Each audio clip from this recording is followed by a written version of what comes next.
G'day guys, welcome to a little episode. So some of you may have seen yesterday we bought a Tinny.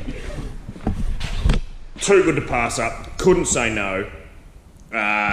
So cheap it was crazy, and the condition it's in is phenomenal. It's 5 years old, it's a Quintrex 3.7 metre dart on a little Dumbia trailer.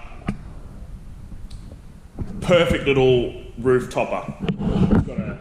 It's got a little sounder. There's nothing flash about it. It's got a floor in there, new fuel tank. It's got the Honda 4-stroke. It's all in pretty good condition. It runs, it drives, starts nicely. New fuel tank. Yeah, no corrosion in the hull. Apparently it's 5 years old. The guy I bought it off had it for 2 years. Now the guy had it for 3, so you know, second hand, whatever. So we're going to give it a little. Check out, like just check wheel bearings and stuff. But I've just pulled it apart this morning, and this is the condition it's in. I mean, it's phenomenal. Grease, the bearings, everything's just got a bloody deal. Big boat, still got it, not going anywhere. It's yeah, I'll never sell that. For the people that were asking last night if I was selling the big boat, no, not at all. The reason behind the Tinny is when we're on holidays, what we found is the big boat was a bit of a pain in the ass. Just in places like with big tides and stuff. If the boat wasn't stuck, the car would be stuck. Really needed another car. Or to always be on the ready to pull you out.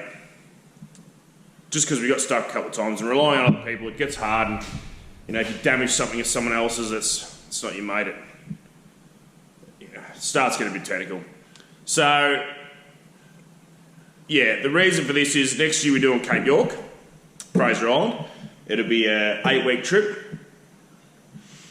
We're gonna not tow this directly, but we're gonna tow a new toy hauler that I'm about to start to build. It's gonna be pretty epic. This will go on top. We'll have a buggy underneath. We're gonna make a little caravan at the front, so it's going to be about 3.5 metres with fold-out bunks, slide-out kitchen, all the flash stuff. We're going to make it out of like composite panelling, composite alley, and then insulation, and then another sheet of composite alley, just to keep the weight down. It's going to be about 9.5 metres long, big buggy. We won't do cooking inside at all. We'll be eating, sleeping, shower, toilet, that kind of thing. We'll do the flash stuff. Like what we didn't have on the trip was a washing machine, and I mean, even though we had enough clothes for a week, it still got bloody hard doing washing when there was no washing machine. Do it in a bucket. When the new trailer, I'm just going to have a washing machine in there. Stick it in and go and do what you got to do, and come back and hang it out. Just for the ease of doing it. Yeah, it was just got to be a bit of a pain in the ass. So the new trailer's all going to be, it'll be lithium powered, solar on the roof. It'll have fuel, it'll have tons of water. Just lots of little things. Make it the ultimate kind of toy hauler. Yeah, like I said, the big boat was good on a windy day, on a rain, or whatever day, it was great. You could go for miles. Plenty of shade, plenty of cover, but it was just a pain in the ass sometimes, relying on other people to give you a bit of a pull, and just got to be a bit of a pain in the ass. Unloading it, it's too big to manhandle, it was massive, like 1.8 tonne. It was just far too big to try and put on the trailer or move or anything. Got beached a couple of times, broke the prop, broke a transducer.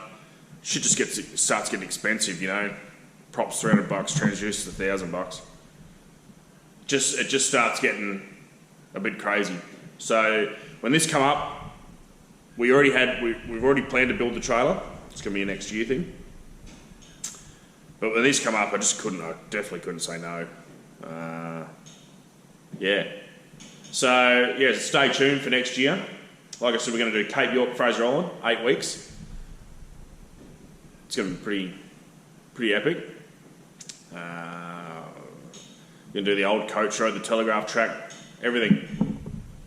It's going to be a bit of hassle with the trailer, but I've seen someone do it. But we're all here to live and learn. We might dump the trailer, but then you've got to double back, do some things, but whatever. So, yeah, stay tuned. Another reason for the tinny was Mrs. loves crabbing and fishing and stuff, and you know, every time I go to work, the weather's fucking spot on. So she's quite a competent boater and a four-wheel driver, so this is the perfect for her. 15 horsepower, she's not going to kill herself. It's easy to get on the trailer, it's easy to reverse, it's just ease of everything. Like I said, we'll put a little sander in it with a E-perb and a radio and just make it a bit more thing. A couple of life jackets, a bit better than those big old yellow things. Serviced the motor, but it all looked pretty good yesterday. Pulled the cover off, no corrosion. There's no corrosion in the hull. Really chuffed with the deal we got. And it's all in really good condition, so I can have faith where Becca tows the bus with them. Go squidding on her own, she loves it. Take one of her friends. Yeah. So stay tuned for a new trailer build in Cape York next year. It's going to be off the chain, I reckon. It's going to be pretty epic. That's about it. So for the people that were asking, not selling the big boat, not at all. Yeah.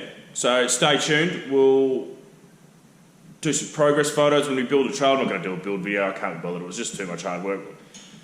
When I did a couple of other build videos, I just spent all my time editing, and I'd rather just put a couple of photos and then answer a couple of questions. I'd rather just do a video at the end and a walkthrough. So, yeah, stay tuned for the Tinny Mark II. We've got to name it. So if anyone's got a name, drop a comment. You know, tell us what you think. We want something cool. So yeah, stay tuned.